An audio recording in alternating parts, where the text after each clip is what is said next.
What's up, everybody? Thanks for clicking this video. Thanks for tuning into my channel. My name is Simon Hill, Black American from Louisiana, coming to you live from Budapest, Hungary, Europe. Today is March 30th, 2025. It's about 8:16 p.m. where I'm at right now, and we are starting Book 10. Book 10 in our Book to React series. This is the series where I read a book cover to cover, beginning to end, page by page, line by line, paragraph by paragraph, and give my reaction to this this text. And I give my takes on the text, similar to anybody reacting to a movie, music video, album, anything like that. So this is all fair use. It's all fair use. And today we're starting a new book, like I said, and this is titled Racism in Europe by Neil MacMaster. It covers the years 1870 to the year 2000. The reason I wanted to read this book is because as a Black American who's been traveling the world and going to different countries and places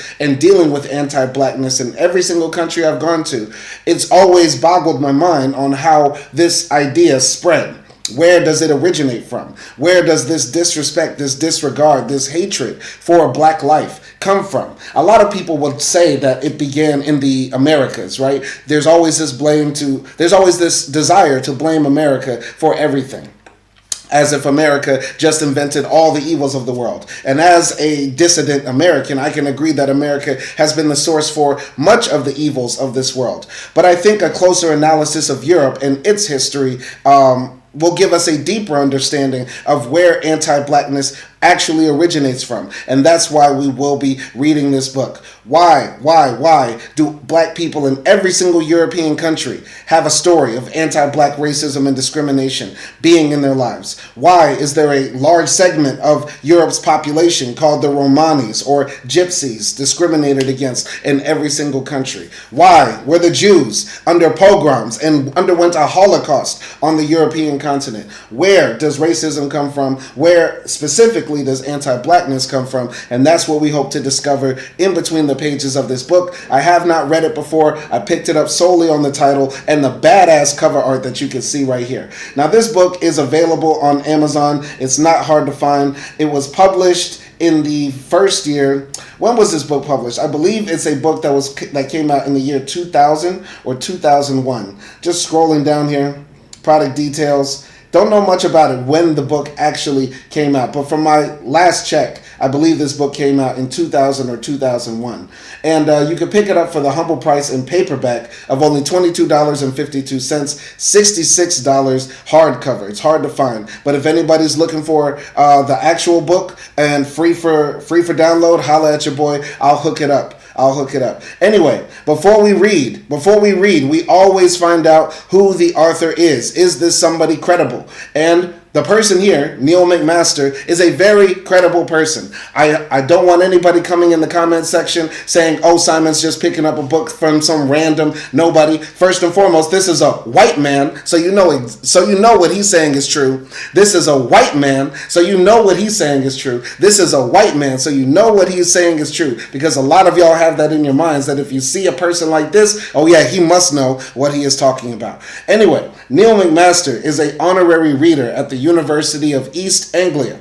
His main research interest is in late French colonialism and the Algerian War of Independence. This person, as far as I know, is still alive. He is a real professor that you can contact, knock on his door, and tell him Simon Hill Keeps It Trill is reading your book on live. You might want to stop that, or you might want to holla at him. Whatever, man. Anyway, this person right here, real solid dude, real professor. You can find his work on other places and sites. Many of his books are also available on Amazon as well.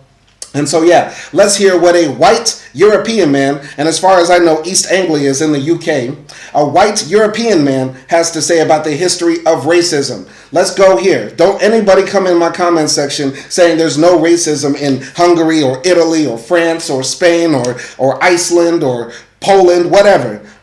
Let's find out what a white man has to say, a true historian has to say about the history of racism. And if you know where East Anglia is, let me know. I'm betting that it's in the UK. All right?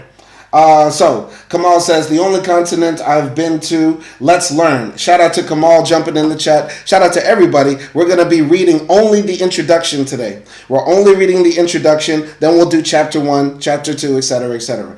Racism in Europe, 1870 to the year 2000 by Neil MacMaster. Let's jump ahead. So when was this book published? Let's find out real quick. So, all right, so let's find out. We can find out here. Let's see. Let's go. Yeah, Neil MacMaster, copyright 2001. So the book came out in 2001, close to 24 years old now. And a lot has changed since then, but this is a historic text. So we'll only read the introduction, the roots of modern racism, some general considerations on page 1, the origins of a science of race on page 12, and racism, modernity, and the 1870 turning point on page 20. So we'll be here reading 30 pages or so. If you have any comments, put it in the chat. Anything you want me to read, put it in the chat. Let's look at the acknowledgments. MacMaster says, I wish to thank Dr. Jim House of Leeds University for his very helpful and constructive criticism of an earlier version of the manuscript. His detailed comment has enabled me to make various improvements, although any outstanding weaknesses are all my own. All right, shout out to him. Let's go here. Introduction, the roots of modern racism. Some general considerations. This book is not centered on the theory of race, but explores within a historical framework the development of racism within the changing context of European society between 1870 and the end of the 20th century. However, certain theoretical perspectives underlie the overall structure and interpretation, and we begin with these in order to make explicit the argument that is being presented.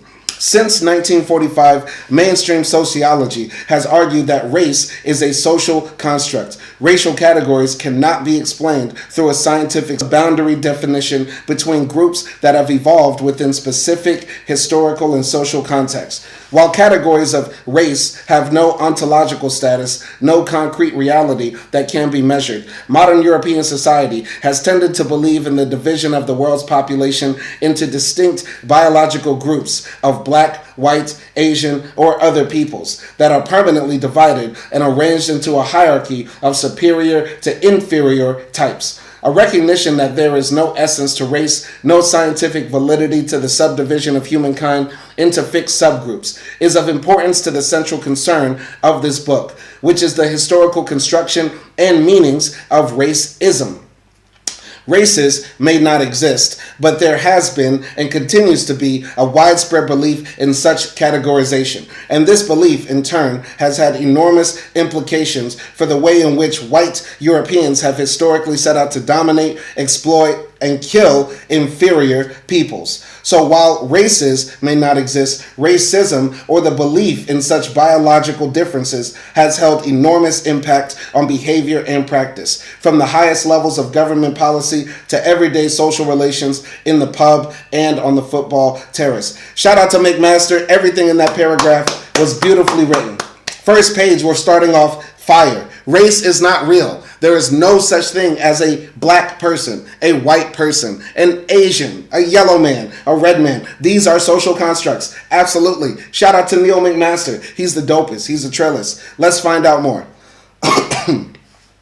The central issue under investigation is racialization, those processes through which one group, usually the white majority, has set about the task of targeting other groups, frequently non-European minorities, as inferior, a process involving ideological construction. Those with black skins are less intelligent, as well as an apparatus of legal, political, and social discrimination and oppression. Racism is always a dynamic process, a set of beliefs and practices that is embedded in a particular historical context, a particular social formation, and is thus continuously undergoing change, a plastic or chameleon-like phenomenon which constantly finds new forms of political, social, cultural, or linguistic expressions. This rootedness of racism, deeply lodged within the changing structures of European society, explains in part why it has proved so difficult for sociologists or dictionary compilers to arrive at a satisfactory and reasonably simple universal definition of racism, since it is constantly undergoing change through time. One of the constant comments I get in my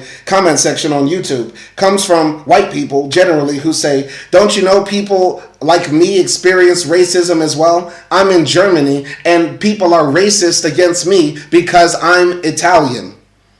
Right? Like, well, I get those types of comments all the time. Or my favorite one, me as a white man is going to face racism in Kenya, for example. Like, okay, number one, that shows a person that has a juvenile understanding of how anti-blackness and white supremacy influence our world, first and foremost. And secondly, I kind of see their point with what they're saying. The thing is, in the English language, we have words like nationalistic, jingoistic, xenophobic, and stuff like that, but they're not as popular or quick to go to as racism. And I think partially that lends itself to the fact that Black Americans have been so influential in making the world think about discrimination against different types of people. We have been on the forefront of fighting against all types of oppression against all forms of people. And what do we say? We're sick of racism, one of the biggest issues that we face as Black Americans. So other people that want to fight for their own rights will borrow our language and our way of addressing it. See racism, see BLM, see how Black Lives Matter became Hispanic Lives Matter, Asian Lives Matter, Stop Asian Hate, etc., right? So yeah, there's that goes with it. Why the word racism is used by white folks to say that they're discriminated against in Germany because they're Italian or Bosniak, whatever. But then also there's the thing that in English, we don't have the right exact words or popular words enough to use when people are discriminated against. Hence, people just go for racism. All right? So, Nelson Moreno says, race is a racist ideology. I somewhat agree. I mean, the creation of race was done by people that racialized themselves as white as a justification for many of the things that happen in this world. But that is an understanding that I have now, and I hope to find out in this book that there's more to it. All right. Nelson Moreno says they worship crackers in Kenya. Facts. The Mzungus get treated like gods in all of East Africa, in all of Africa. If I was a white man, I would go to Africa right now. And I would go to the blackest part of Africa. I would be in the Congo, middle of the Congo, and have people worshiping my feet like a god, because white supremacy infects the minds of the Africans the worst. Let's continue here. To complicate matters even further, it will be argued that the historic development of racism in relation to particular object groups has often been so specific and formulated through unique stereotypes and entrenched patterns of discrimination that it makes more sense to speak in terms of racisms in the plural rather than in the terms of a universalizing racism. During the 19th and 20th centuries, European racism, it will be argued throughout this book, assumed two paradigmatic forms, that of anti-black racism with its historic roots in slavery and colonial conquest, and racial anti-Semitism grounded in a totally different tradition of Christian oppression, segregation, and pogroms dating back to the Middle Ages. Most academic work on European racism has tended to operate either in terms of a binary opposition between white and black, particularly true for Britain, or between Jewish and non-Jewish people. As a sociologist, Robert Miles has pointed out, it is no longer possible to theorize European racism on a truly continental scale in terms of only its colonial or of its anti-Semitic modalities. The failure to develop a comparative approach is rooted both in a traditional division of labor in which scholars of colonialism and anti-Semitism have remained entrenched within their segregated fields of study, or from an assumption that the two forms are so radically different as to belie any comparison. However, both modalities are universally denoted by historians as forms of racism, and this being so, any attempt to analyze the development of modern racism should be able to provide an explanatory framework that can include both types. Shout out to Kamal. He said in the chat, Nelson Moreno, they sure as hell do. They worship crackers in Kenya. I mean, come on, man. The Africans, y'all seen it on my channel. Anyway, very interesting MacMaster's thesis that instead of looking at anti-Semitism and anti-blackness, which has been noted in Europe for some time as two separate things, why not try to look at the history of these evolving types of discrimination intertwined together in the continent? Let's continue here. By concentrating on these two modalities, I do not wish to imply that there was not a myriad of other racisms in Europe, but a work of this length has necessarily to be selective. As will be discussed later, Chapter 2, the category of black is itself ambiguous and rife with problems of definition. In Britain, the term black has often been used in the post-war period as a political category that includes all non-European minorities, whether of Caribbean, Asian, or Arab origin, on the grounds that they have shared a common class position in European society as an exploited and racialized stratum. In this study, the term black is explored mainly by reference to those peoples of African origin, particularly from sub-Saharan Africa or the ex-slave societies of the Americas. The reason for this is that the black in the past designated as a Negro type, played a fundamental role in the elaboration of a race and discourse of race, of a particular form of stereotyping and representation that was central to European culture. The connotations of blackness have been so powerful in Europe that the term black, as a standard template of the biologically or culturally inferior, has been universally mobilized in European society in a cross-referential way to racialize almost all other minorities, designated as black, from Jews and Gypsies to the Irish and the Chechens, while for the purposes of analysis, a wider categorization like colonial racism might sometimes be more useful. What is lost by this is the way in which racial stereotypes were historically constructed through slavery and the colonial domination of Africa, and with references to quite specific cultural markers and representations. Nelson Moreno just said facts. Shout out to everybody in the chat. You leave a comment, I will reply to it. We'll read it live out here. But very interesting, man. Basically what he's saying here is that in Europe, the even calling somebody black was considered an insult because you're referring to them as somebody from the sub-Saharan part of Africa, right? Let's continue here. The decision largely to restrict the investigation of colonial racism to the stereotype of the black African or Afro-Caribbean does create some problems, in particular since it largely excludes the particular forms of racism that developed in relation to other non-African minorities and which assumed quite different and distinctive formulation. In France during the 20th century, for example, racism has been most virulent towards immigrants from the Maghreb, particularly Algeria, and has been structured in terms of Orientalism, a tradition rooted in the long conflict between Christian Europe and the Muslim and Arab world of the Middle East and North Africa. In this study, Orientalism, as well as the development of distinctive currents of racism targeted at Asians, Chinese, Indians, Vietnamese, and other minorities, Turks, Kurds, Somalis, have been largely ignored, apart from some passing reference. Inevitably, a short work of this kind, attempting to cover a truly enormous subject, both in its complexity, geographic diversity, and long time scale, will leave out as much as it contains. But the intention is not to be an all-inclusive or encyclopedic, but rather to provide an interpretive outline that focuses on a more restrictive range of core issues. It is hoped that what is lost in this process is more than compensated for by exploring more thoroughly what we consider to be the dominant modalities of racism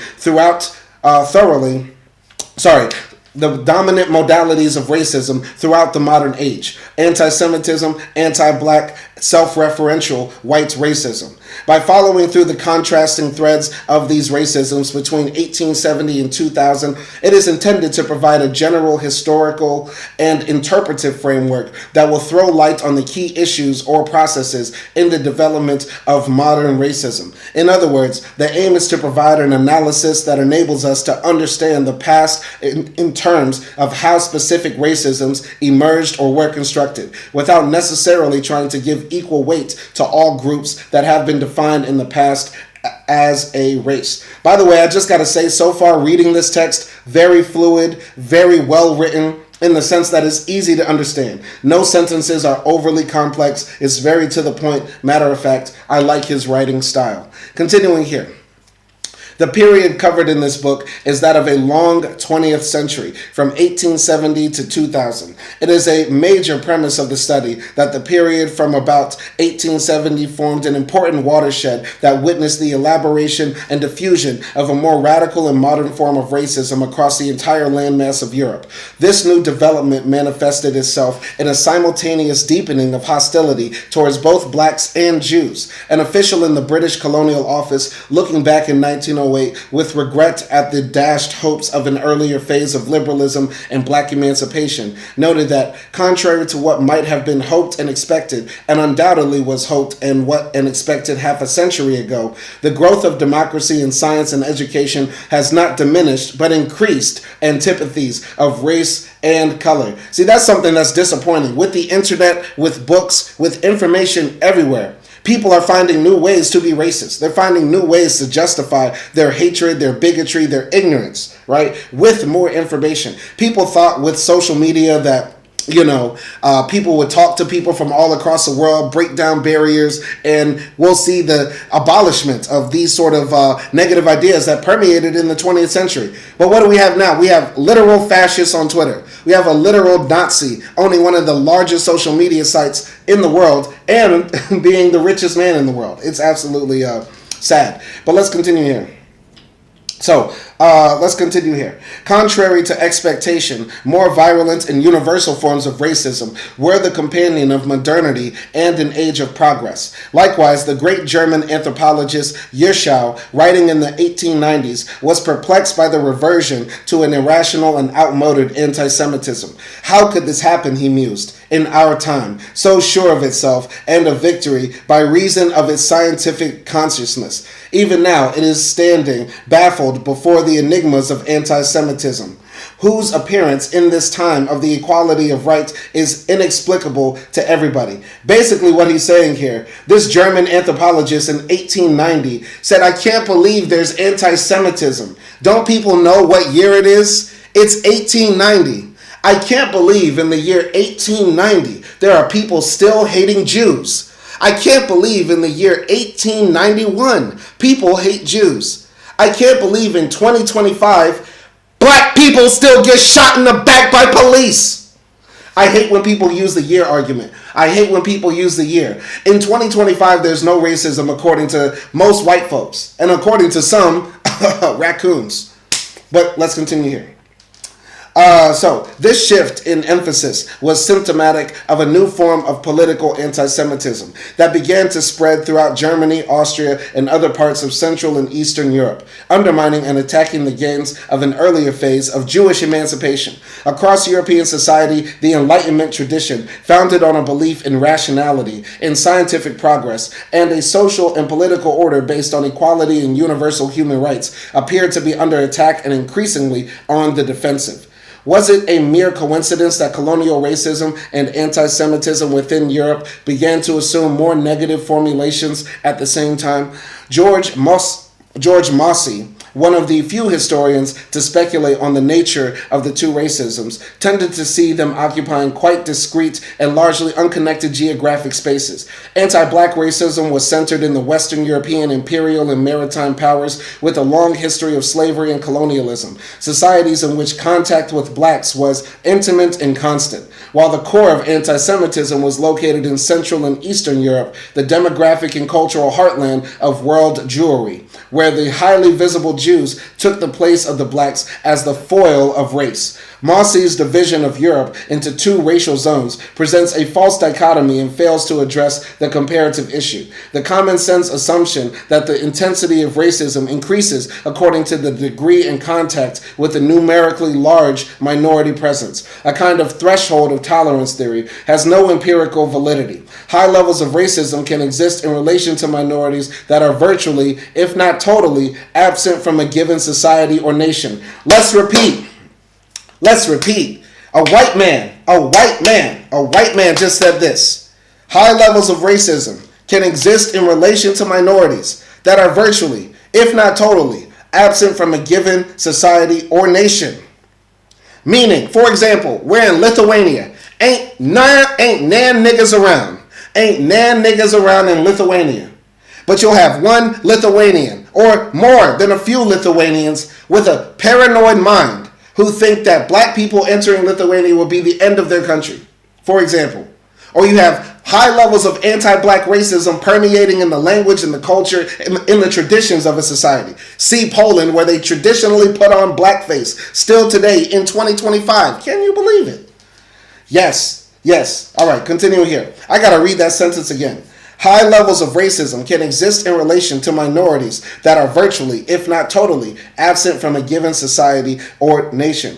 Britain and France, both great colonial powers, became centers of strong anti-Semitic movements in the late 19th century, in spite of the fact that Jews constituted, respectively, 0.5 or 0.2% of the total population. Likewise, as will be demonstrated, the culture of Central and Eastern European societies with a weak or non-existent colonial tradition was suffused with racialized anti-black stereotypes. So that's another thing. There were many European nations that never did African colonialism or Asian colonialism or colonialism in the Americas. Yet and still, they're running around here making statues with white men having black men in chains, like in Hungary, in Budapest, Hungary. The simultaneous deepening of racisms across Europe after the 1860s, both in their anti-black and anti-Semitic forms, suggest a general pattern of causation.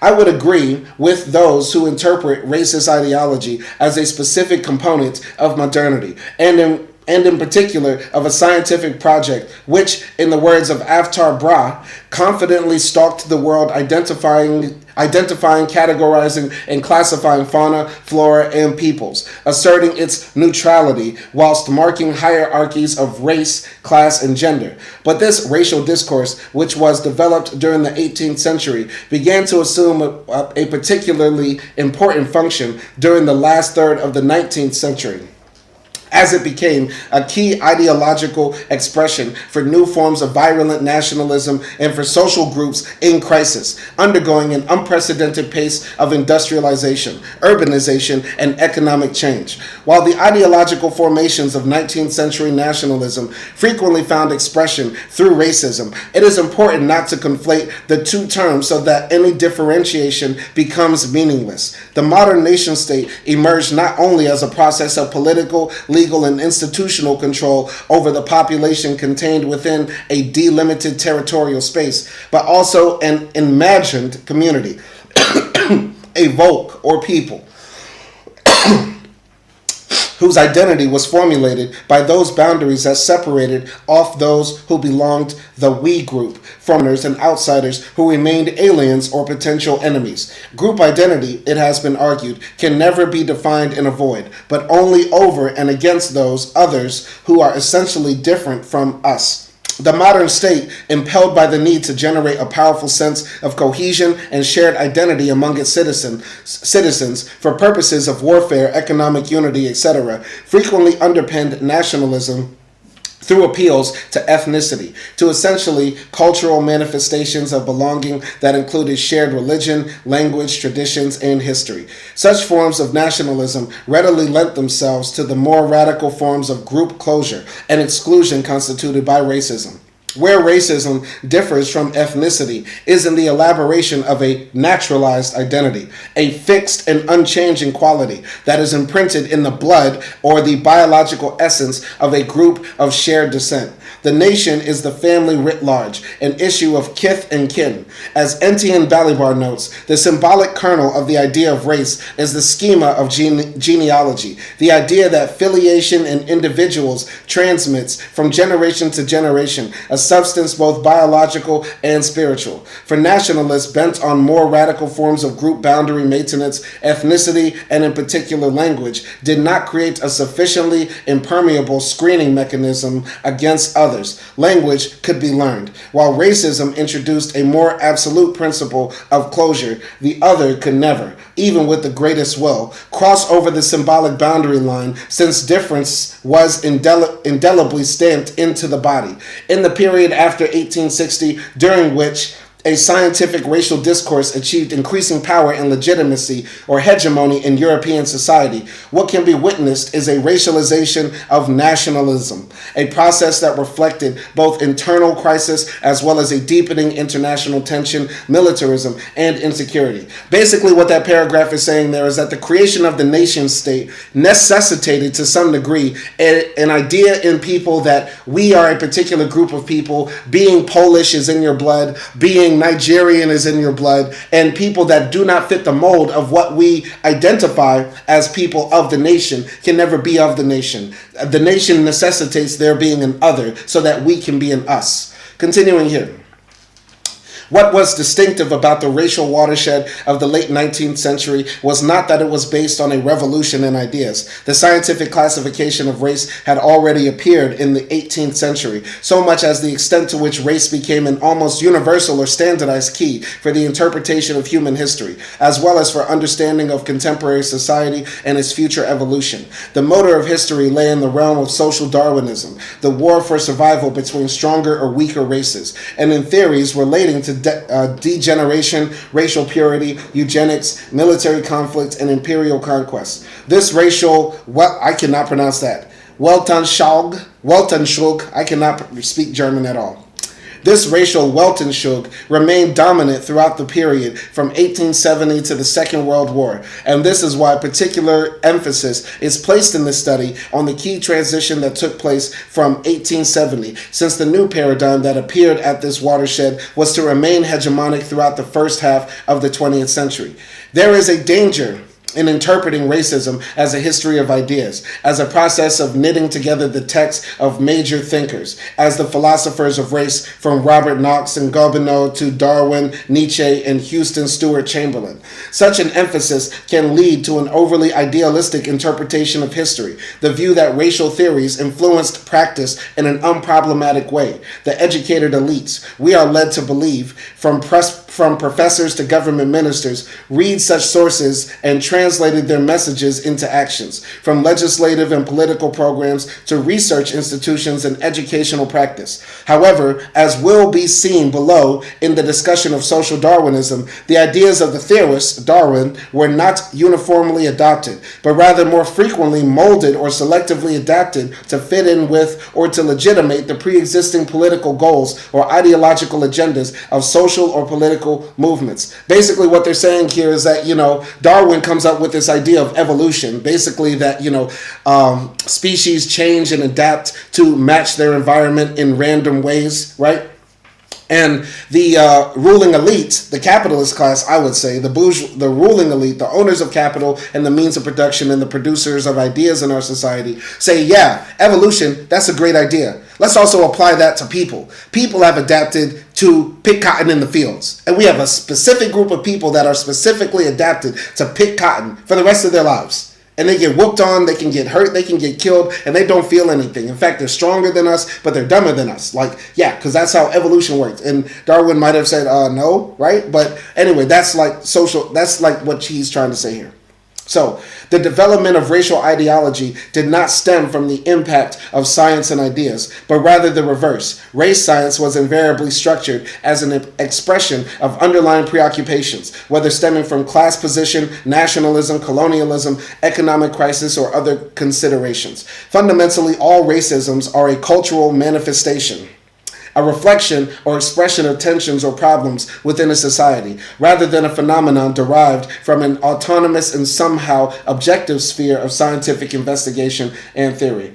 Nelson Moreno says, Darwin didn't believe in race, by the way. I kind of don't believe that because I just finished reading this book, Black and British, which I reviewed, Nelson Moreno. And in the book, the writer David Olusoga pulled out the receipts and wrote that Charles Darwin used to sign the letters to his wife. He said, "Your love, yours truly, your nigger, Charles Darwin." Charles Darwin called himself a Nigger. Charles Darwin called himself an Nigger. Charles Darwin called himself a nigger. Why did Charles Darwin call himself a nigger when writing letters to his wife? Charles Darwin called himself a nigger to say that he was a slave to his wife's love the same way niggers were slaves to white people. So in Charles Darwin's lifetime, slavery existed. The British had been enslaving people from Africa and transporting them to the Caribbean well before Charles Darwin was born, right? During his lifetime, it was still happening in the Americas. So, yeah, I don't believe that what you're saying, that Charles Darwin didn't believe in race. Because if he didn't believe in race, why would he write, "I am your nigger" to his wife? You get what I'm saying? And if you don't believe me, look it up. Type in Charles Darwin writes the N-word. Don't believe me? Because I'm just black, right? I don't know what the hell I'm talking about. As the comment sections often say. I don't know what the fuck I'm talking about, right? That's why I get white people in my comment section every day calling me the N-word, saying I'm stupid, saying I'm all sorts of stuff, right? I don't know what the hell I'm talking about because I'm black, right? So look it up yourself and let a white man tell you. Let the white man tell you Charles Darwin wrote that. You don't have to believe me. Anyway, continuing here. Even more complex is the relationship between the racial formulations of the educated elites, of political decision makers and demagogues, which tended, even when irrational, to be elaborated as a body of more or less systematic ideas, and the more common sense racism of the masses, a language of the jungle, of cannibalism, or simply the wog or the N-word. The racism of the street, of the factory, the public house, or football terrace was rarely formulated as a scientific logic, such as blacks are inferior to whites because they have a smaller brain capacity or represent a lower evolutionary type, but far more as a set of stereotypes, jokes, insults, and platitudes that were embedded in popular culture. The spread or deepening of such a racism of the masses could have far more serious implications for target minorities than a sophisticated treatise elaborated in the study of the race scientists. Seven Todorov has expressed this distinction by preserving or reserving the term racialism for doctrines of ideology and racism for behavior. He comments, "The ordinary racist is not a theoretician. He is incapable of justifying his behavior with scientific arguments. Conversely, the ideologue of race is not necessarily a racist in the usual sense. His theoretical views may have no influence whatsoever on his acts. To understand the history of 20th century racism, we need to look at the interrelationship between theory and praxis. One of the central and still largely unresolved problems in the history and sociology of racism is the extent to which ideologies filter down to influence public behavior, or vice versa. Whether theoreticians or political leaders responded to popular racist behavior, such as violence, rioting, and grassroots campaigns, by modifying their ideas and policies. The position that I have taken throughout this study supports the idea that the genesis of modern racist practices has been most crucially a top-down process through which elites have played the greatest role in initiating action or forming a wider public opinion. As Twan A. van Dijk has argued, it is the educated elites within national and local authorities, the judiciary, police forces, education, academic research, and the media who hold the power both in construct-dominant discourses as well as to formulate and implement policies. Racist ideologues and propagandists knew perfectly well how to translate the central ideas of scientific racism, social Darwinism, and biological superiority into popular forms and slogans. As Anne McClinton remarks, scientific racism down to the 1850s remained relatively class-bound and inaccessible to most Victorians. But then through mass marketing or commodity racism, imperialism was able to package, market, and distribute evolutionary racism on a hitherto unimagined scale. So basically what he's saying here is that, the ideas of the ruling elite influenced the other classes of people. So think about this. I mean, we as people who have studied the history of racism in America know that the slave master told the poor whites, hey, you're not as rich as me, and basically I'm also exploiting you too, but at least you're not black, right? And you're better than that black man who's both, in a similar boat as you, basically working as my personal slaves, right? For pennies or nothing, right? Y'all are both different because you have a bigger brain and he's got a bigger dick. All right, continuing here. So, in suggesting that historically moderate racism has been generated through a top-down process, is not being argued that popular racism played an insignificant role or was lacking in its own dynamic. However, time and again, during the period from 1870 to 2000, the origins of organized or political racist currents, the process of initiating or mobilizing a populist momentum, can be traced to the crucial role of the European middle classes and of the state. Any particular outbreak of political racism in the form of organized movements, from parties to leagues, associates, and pogroms or riots, followed a regular pattern in its development through time. An ideal typical model or interpretive schema can be proposed as follows. Racial prejudices and stereotypes have, to a lesser or greater extent, always been widely diffused within modern civil society, transmitted from generation to generation within the family or by wider social networks, or via a myriad of cultural routes, from images and advertisements to school textbooks and church sermons. In a first stage, such racial stereotypes can be viewed as existing in a primarily benign form. Sedimented within the culture of the general public, they can remain latent over long periods of time without ever translating into overt forms of verbal or physical violence or of organized racism. However, such a latent cultural racism can, particularly within a context of economic, social, or political crisis, offer a resource for political elites as a means to whip up or mobilize the populace. In a crucial early transition to organized forms of racism, the state and the bourgeoisie played a crucial role in opting whether to dampen down racism, to control or block its manifestations, or whether to encourage its popular expression. Through mobilization of prejudice, either from the level of the central or local state apparatus, elites can create and then harness racism as a political resource and source of power. Basically, what he's trying to say here is that, if racism did exist at the lower levels first, before the people at the top, the rich folks, started spreading and commodifying racism and mass producing it, right? That was benign racism. Let's say hypothetically there was like one black person living in, medieval England, and he was just surrounded by white folks, right? It's highly likely that the white folks, because of the phenotypical differences, right, might, make jokes about this brother. Oh, you look like Cole, you look like a Moor, etc., right? But it's different when the king sends out a message to everybody in the land: if you see a black, spit on a black. If you see a black person, hit a black person. If you see a black person, don't let him in your pubs, your bars, your restaurants, etc., right? That's different, right, than that. And basically what he's trying to say is that if there was benign racism in a society, the ruling class might try to manipulate it, co-opt it, and mass produce it as a way to divide the working class, is what he's trying to say. Going here to Nelson Morenos.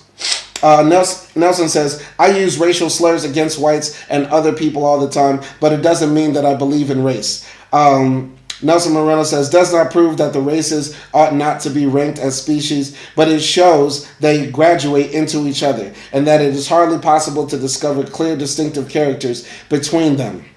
That's what Darwin said. So it does not prove that the races ought not to be ranked as species. That doesn't mean that he's not saying that races aren't real, at least in his mind. First and foremost, I doubt that Darwin would say that race is a social construct. Even in that text you gave, it's not saying that. He says that does not prove that the races ought not to be ranked as species. He's still saying that the races do exist. He's just not saying that races of people are different species, meaning that I am a human and a white man is a human, but we are different races. That's what that quote is saying there, Nelson. All right?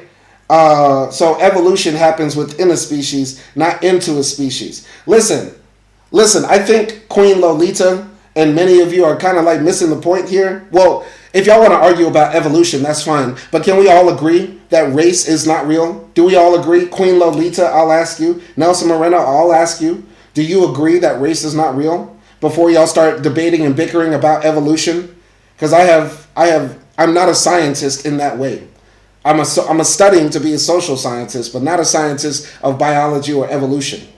But just reading your comment, Queen Lolita, I would assume that's wrong, because different species evolve out of other ones. Like whales used to be land-dwelling mammals, and then they climbed into the sea and became sea-dwelling mammals. Nobody's going to say that The land-dwelling whale is a whale just like the whale that's in the ocean now today, right?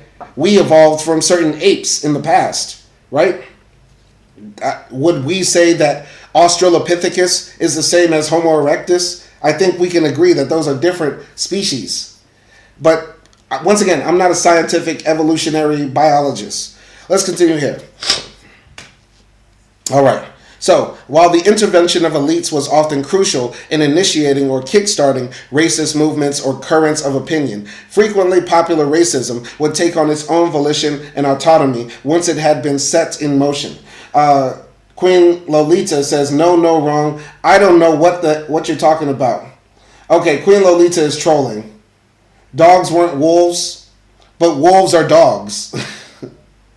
I have to see. Is Queen Lolita a white woman? Is this a white woman? She looks white. Let's put Queen Lolita. This is Queen Lolita, everybody. I don't know if she's a troll or if this is a white woman. Because in both instances, I can expect those types of answers. Queen Lolita, I don't know what to tell you. I don't know what to tell you.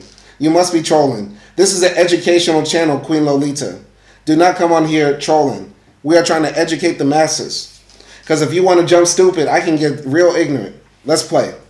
So, while the intervention of elites was often crucial in initiating or kickstarting racist movements or currents of opinion, frequently popular racism would take on its own volition and autonomy once it had been set in motion. In the dialectic between state racism and popular racism, the crucial drive for upping the stakes has derived from the bourgeoisie or from the educated fractions of the working class holding positions of power as minor civil servants, police officers, trade union leaders, and politicians. Government leaders and politicians in undertaking racist actions have frequently justified this as a necessary response to popular pressure, whereas they themselves have all too frequently taken the initiative through discourse and policy initiatives in precipitating the very racism to which they claim they are having to react and give way.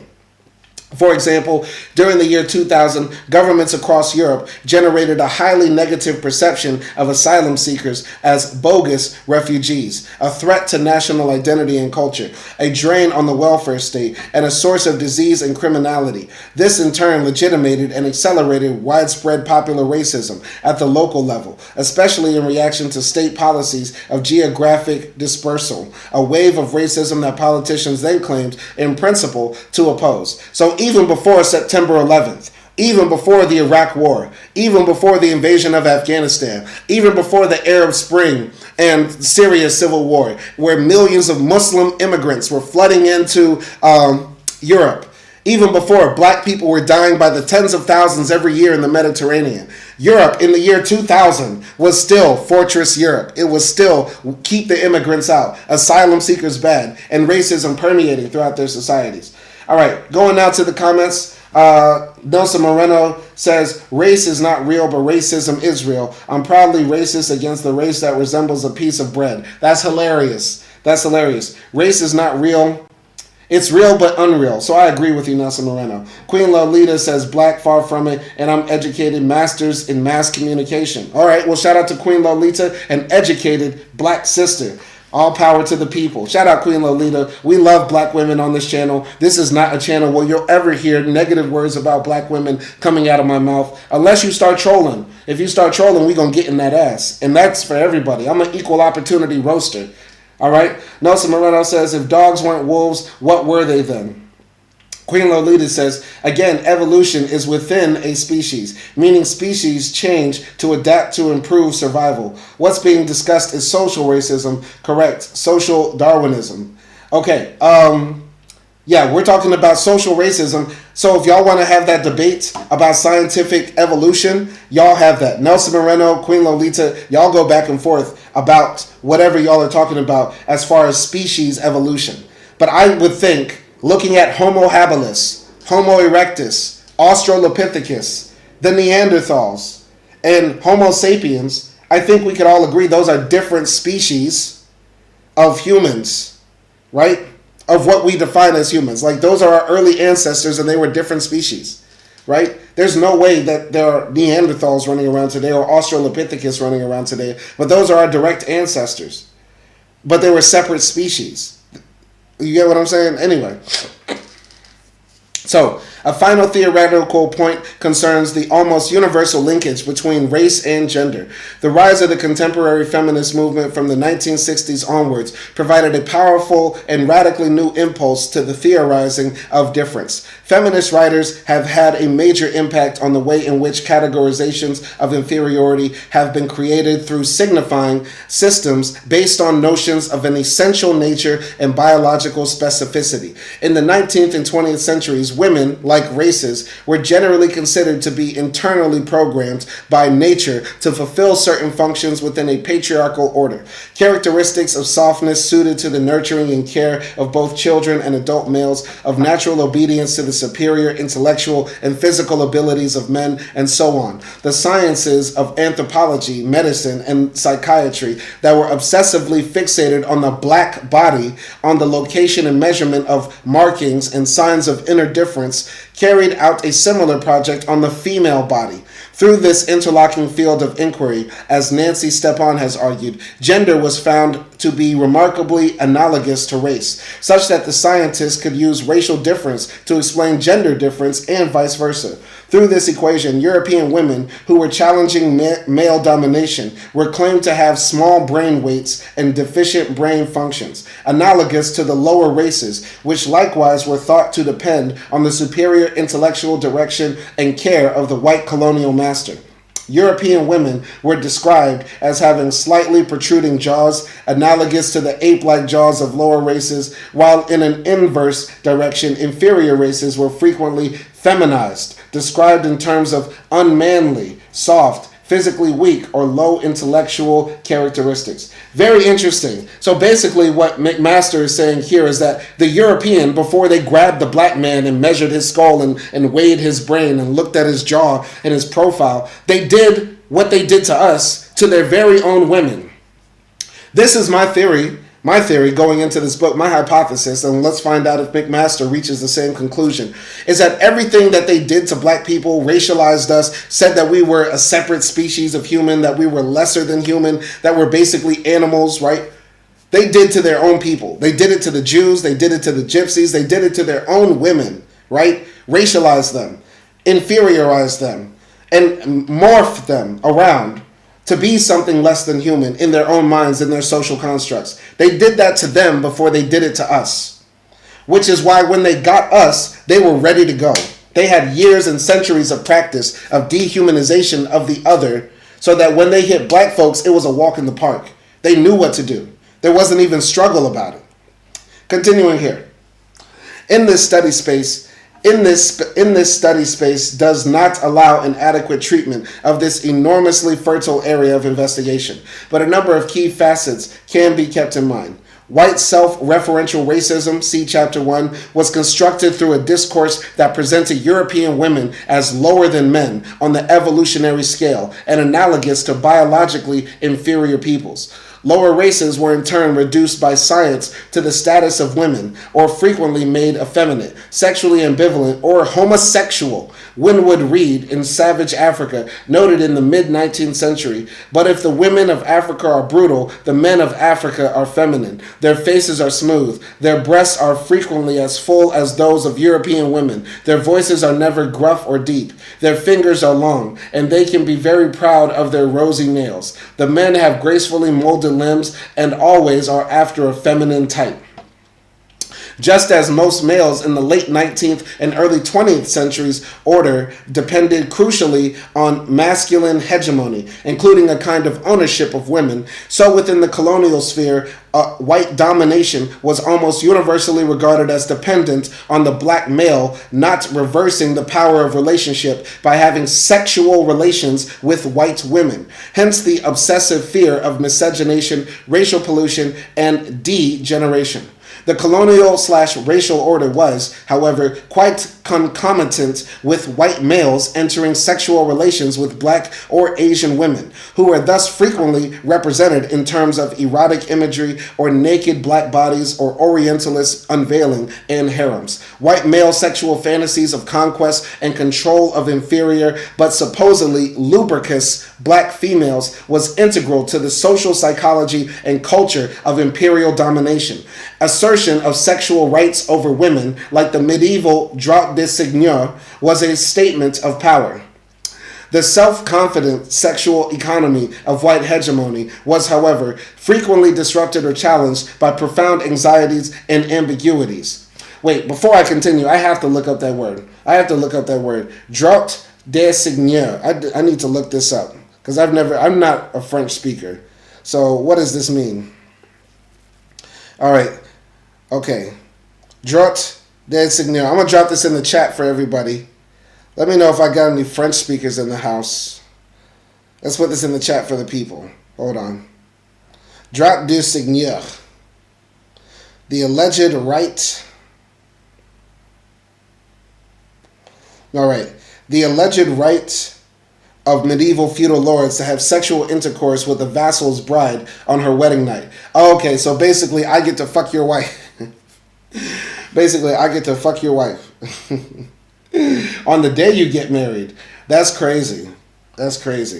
White folks are insane. This was a part of their history. This was a part of their tradition. I get to fuck your wife on the night you get married.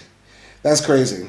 So the self-confident sexual economy of white hegemony was, however, frequently disrupted or challenged by profound anxieties and ambiguities that manifested themselves in racisms and stereotypes that were quite different in structure. The black male, for example, could be viewed as a powerful physical challenge, the sexually potent stud who presented a danger to the white male sexual dominance through rape or through repressed homoerotic powers of attraction. Conversely, blacks could be feminized, although such stereotypes were more frequently applied to the Jewish male as a physically weak, degenerate specimen than to Africans. You know, one book I'm reading right now, not on Livestream, I'm not reading this right now, but I'm reading Harriet Beecher Stowe's Uncle Tom's Cabin right now. And I just finished like only 4 chapters today. I literally started today. And in Uncle Tom's Cabin, there's a character named George, who's this, mulatto, light-skinned black man, right? And he's an inventor. He's very good at his job. He works at a factory, but he has to give all of his salary to his master and stuff like that. And when, Harriet Beecher Stowe is explaining George's story, the chapter is titled Mother. But the chapter is all about George, a man. And it makes me wonder why Harriet Beecher Stowe effeminized this black man in this book. What was the psychology behind that? I'm going to be doing a deep dive review on Harriet Beecher Stowe's Uncle Tom's Cabin when I finish reading it. But I'm looking forward to getting into that, right? Queen Lolita just dropped the word xenophobia. I don't know why she dropped the word xenophobia in there, but very interested to know. Let us know why you put xenophobia in the chat, Queen Lolita. Continuing here. Increasingly, during the 20th century, the potency of black women was viewed in terms of breeding capacity, a biological power of demographic reproduction, which in contrast with the low and declining fertility of unhealthy or degenerate white women, posed the growing threat of global race wars in which the civilized order would eventually be inundated by swarms of inferior peoples. So we just got finished reading a book about breeding, slave breeding, and the memory of it in American history. Go check out that book by Gregory D. Smithers. We just finished that, I believe, yesterday or the day before. And very interesting that white men have had a history of hating white women. White men have had a history of hating on white women. Lastly, it can be noted that in the history of racism between 1870 and the present, feminist writers have shown that far more attention needs to be given to the Feminist writers have shown that far more attention needs to be given to the social, economic, and political position of women from the minority groups. For example, until the 1970s, most accounts of migration into Europe related almost solely to males. However, although black and Asian men did predominate in their earliest migrations as seamen or laborers, women had always played a significant part in such movements. After 1945, a growing percentage of all immigrants were women, and as such, they became the target of quite specific forms of racism. This should be kept in mind throughout the following accounts, in which space has not always allowed as detailed a treatment of this field as the subject merits. All right. So, we're gonna be continuing this part here. We're going to pick up on page 21, The Origins of a Science of Race. We're going to pick up on this tomorrow. We're going to wrap up this live stream now. But I was very glad to see a lot of interaction from people that jumped into the chat. Shout out to Queen Lolita. You're welcome back anytime we do these live streams. We're going to be trying them daily, 1 hour, reading from these books. If you have any books that you want us to review, put it in the chat. Queen Lolita says, white survival depends on xenophobia to some degree. I mean, as Mr. MacMaster said right here, their fear was of the breeding capacity of black women. That black women would not only have many black children, but black women could also produce many black mulatto children to some degree, right? And that would overrun the white race. Number one, this is all crazy. This is all crazy. It's literally crazy to think that way. But that's how the white supremacists thought. But we'll be picking up next, all right? Kamal says, Mississippi burning, Rosewood. It makes sense. It all makes sense when you really put the pieces together. And it's sort of very disturbing that it all fits together so well. So Nelson Moreno says, Simon, I created Zoom. All right. So shout out to Nelson Moreno. We're going to be doing a Zoom call live on stream soon. In fact, we might do that next time. We might make every live stream a Zoom call where people can call in anytime and holler at your boy. I might do that. I definitely might do that. Queen Lolita says, have you read Iceman Inheritance? I have not, but I will. But we're going to finish up this book first. If you think that book is worth reading, we will cover that. Nelson Moreno says, if you review Beckett today, I'll join. We'll try to review Beckett. I promise you, Nelson Moreno. We will be reviewing Beckett. Kamal says, Caucasoid men hating on their women. I mean, this is true. I mean, sexism runs rampant. Misogyny runs rampant all across the world. But I believe, the people racialized as white, because they racialized themselves as white, perfected hating on women to a degree that I don't think any other group has. I don't think any other group has perfected hating women than the people that are the subject of this inquiry. Going else here, who else can I shout out up in the chat? Kamal has been joining the chat a lot, so shout out to Kamal. Shout out Nelson Moreno. Shout out Queen Lolita. We're going to be trying to do a lot more live streams, a lot more reviews, but I got a lot of work. As you guys know, I'm an English teacher. I'm also a writer for Culturalist Theory, so go check out the pieces I did for Culturalist Theory. We got Bun B out, Pimp C out, Zero, Trey the Truth, different rappers that are out. Go check that out. Nelson Moreno says, do you guys will do a YouTube live, or is that in that app? Now we're gonna do the call-in shows all on YouTube now. We're gonna just centralize everything on YouTube. Call-in shows will be on YouTube through Zoom, where people can watch us and hear you speak at the same time. We're gonna set that up, and we're gonna do it via Zoom, and it's gonna be ballin'. It's gonna be dope. It's gonna be sick. You're gonna love it. All right. And just join the Zoom whenever we drop that link, and we'll probably be dropping links all the time. What's another thing I gotta say? Oh yeah, Backpack Bandits. Shout out Backpack Bandits. That's the second channel I share with my wife. We got some new content traveling in Albania there, so go check that out, and we will get to that. All right, so, all right. Queen Lolita says, okay, just watched video on your take on Tunisia. Well, thank you, Queen Lolita, for watching the back catalog. We got a lot of back catalog here, a lot of stuff that we've been doing. And Queen Lolita says, peace.